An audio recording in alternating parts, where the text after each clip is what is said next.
in electrostatics, our first topic is electric flux.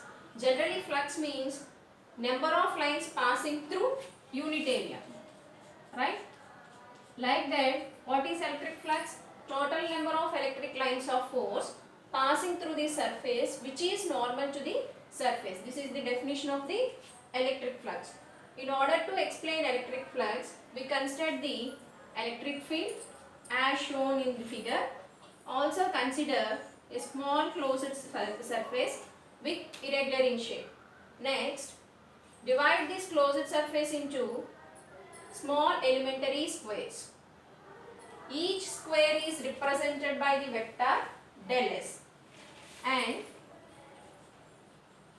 the magnitude of this vector is equal to area and direction of electric field.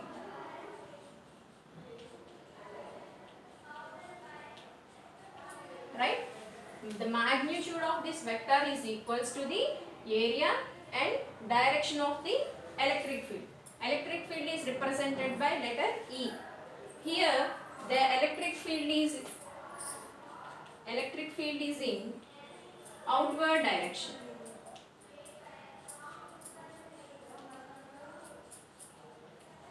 The electric field is in outward direction. So, in order to explain electric flux, we consider the electric field. Also, we consider the closed surface with irregular in shape. Then, we divide this closed surface into small elementary squares. Each square is represented by vector del S. The magnitude of that vector is equals to the area and direction of the electric field. So, here the direction of the electric field is in outward direction, right? Next,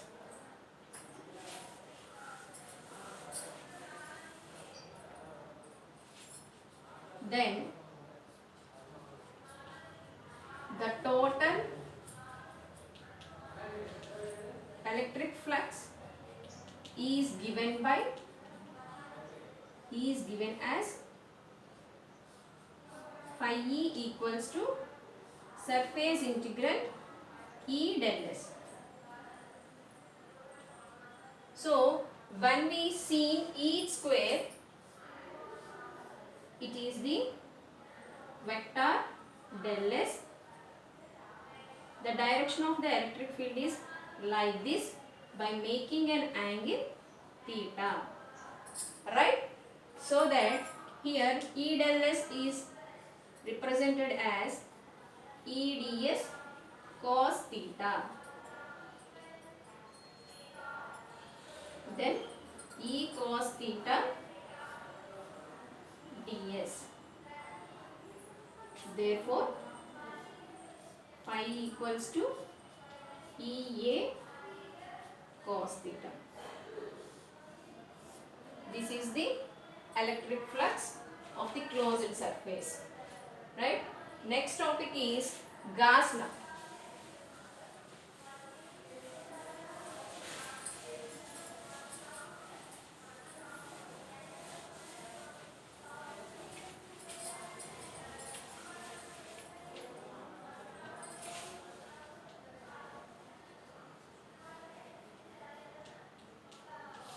Gauss law. Gauss law is the converse of Coulomb's law.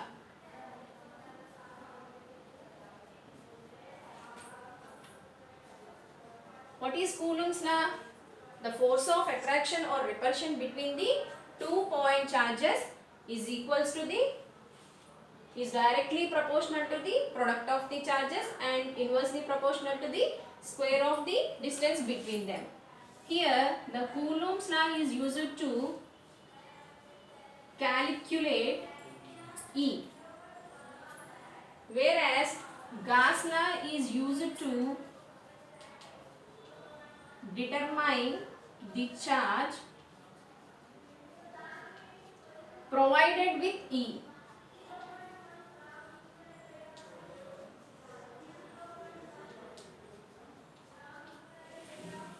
Here Coulomb's law is used to calculate E, whereas Gauss law is used to determine the charge provided with E.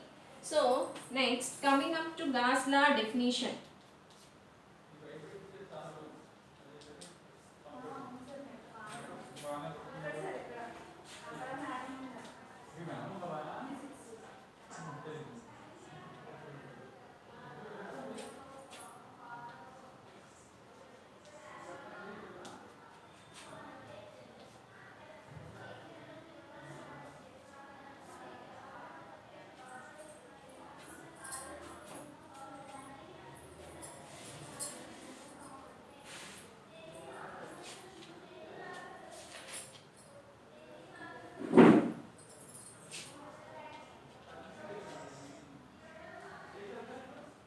So the definition of the Gauss law is surface integral E dot del S E ds cos theta equals to 1 by epsilon naught into Q. That means the total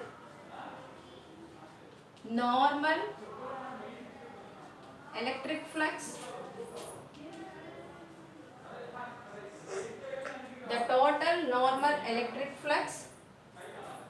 over a closed surface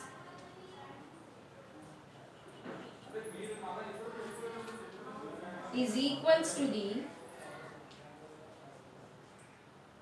1 by epsilon naught times the total charge Q enclosed within the surface.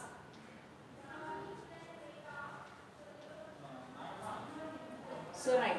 So the definition of the Gauss law is represented like this. So listen, the total normal electric flux over a closed surface is equals to the 1 by epsilon naught times the charge, that means the total charge Q enclosed within the surface. This is the definition of the Gauss law. So to define the Gauss law, there are two methods. One first method is when the charge is inside the closed surface. So second method is when the charge is outside the surface. So let us discuss those methods.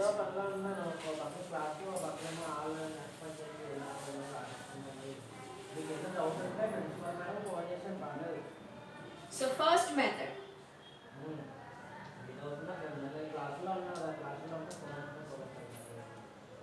When the charge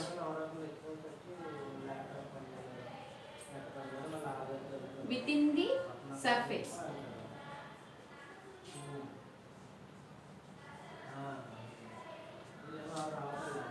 When the charge within the surface. So for this we consider a closed surface, right? First point. Consider a closed surface, right? Second point. Let us place the charge plus Q at point O inside the closed surface.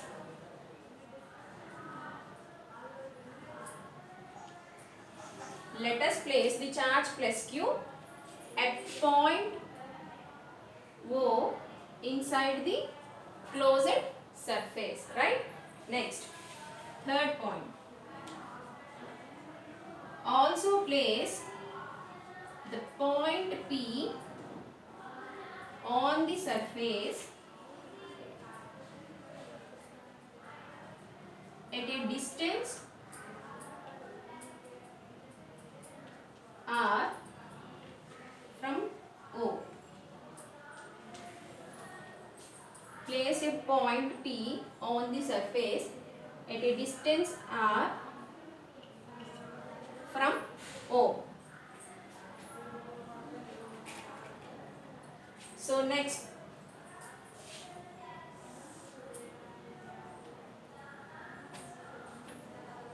consider the small area ds at point P. So here I considered the small area ds, right? Next, the area ds makes normal with respect to electric field E as ds.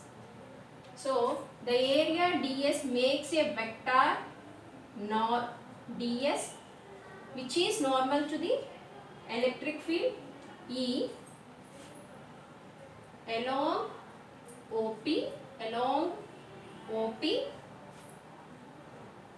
by making an angle theta, right? So listen, the area ds makes a normal with respect to the electric field along OP. The electric field electric field is outward in direction by making an angle theta, right?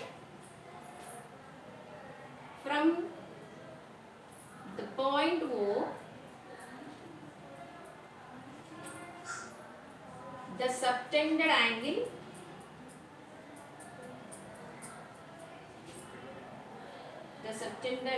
is drawn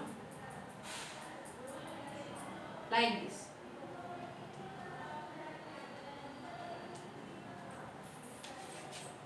So first consider a closed surface. Also place a point charge plus Q at point O. Next place the point P on the surface at a distance R. From the point O. Next consider the small area ds at point P. Then this area ds makes a normal ds with respect to the electric field. The electric field is in outward in direction by making an angle theta. Next at point O, it makes a subtended angle from O to the surface, small surface ds. Next,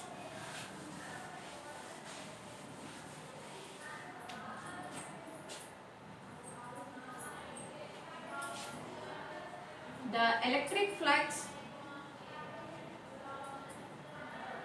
of the surface ds.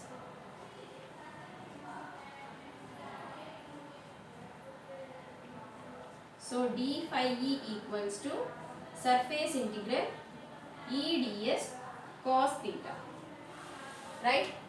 We know that electric field intensity E equals to 1 by 4 pi x naught into Q by R square. We substitute E in the first equation. Then d phi E equals to integral 1 by 4 pi x naught Q by R square ds cos theta.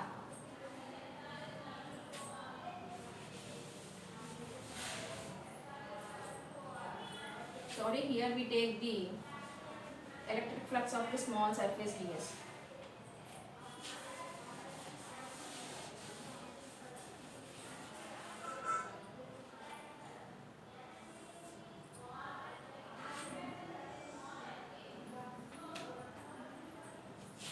Then d phi e equals to Q by 4 pi epsilon ds cos theta by R square. We also discussed that from O it makes a subtended angle from O to area ds. By here at the area, small area ds, electric field is in outward in direction by making an angle theta. That means here this represents to subtended angle. That means d phi e equals to q by 4 pi x naught into d omega. Here d omega represents the subtended angle. Next, here d phi is the electric flux of the small surface. Now, we want to calculate the total normal electric flux. Then, the total normal electric flux phi E equals to q by 4 pi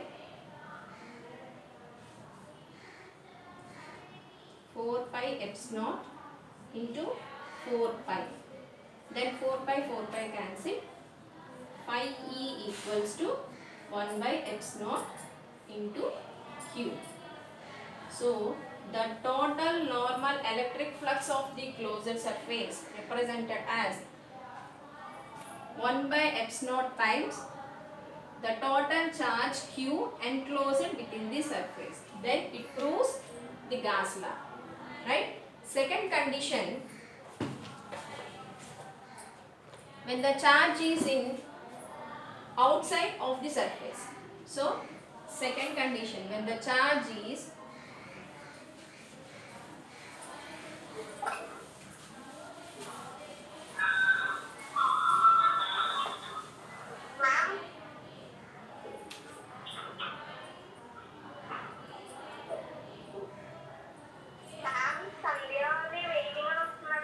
when the charge is outside the surface.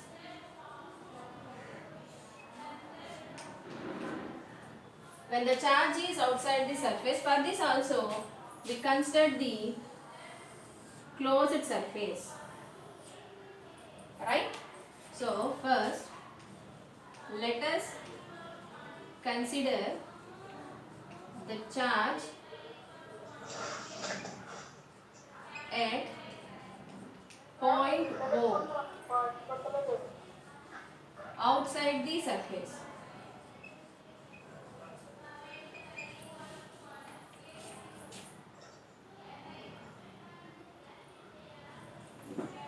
So here I consider the point plus Q at point O. From point O, it makes an subtended angle like this.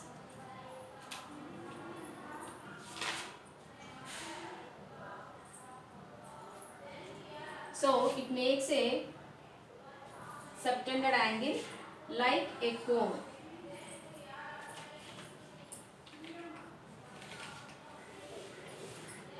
This cone cuts the surface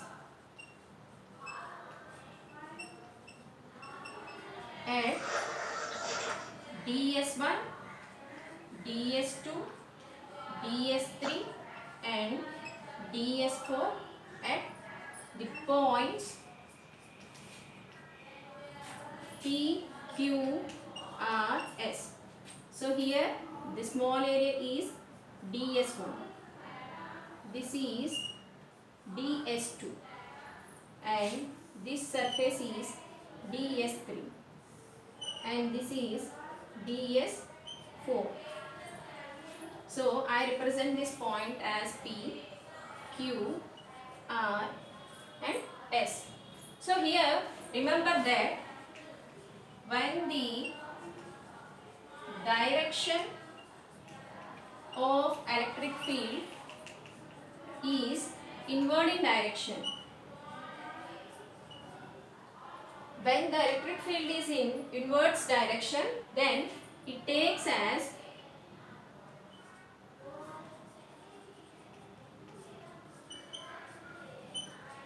negative.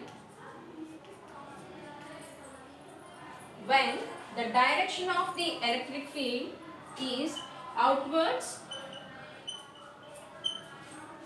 it takes as positive. So remember, the key point of this charge outside the surface is this point, right?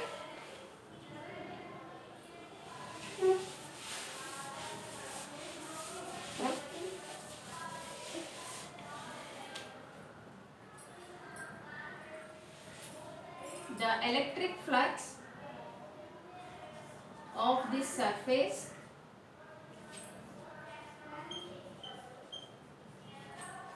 at point P is taken as Q by 4 pi epsilon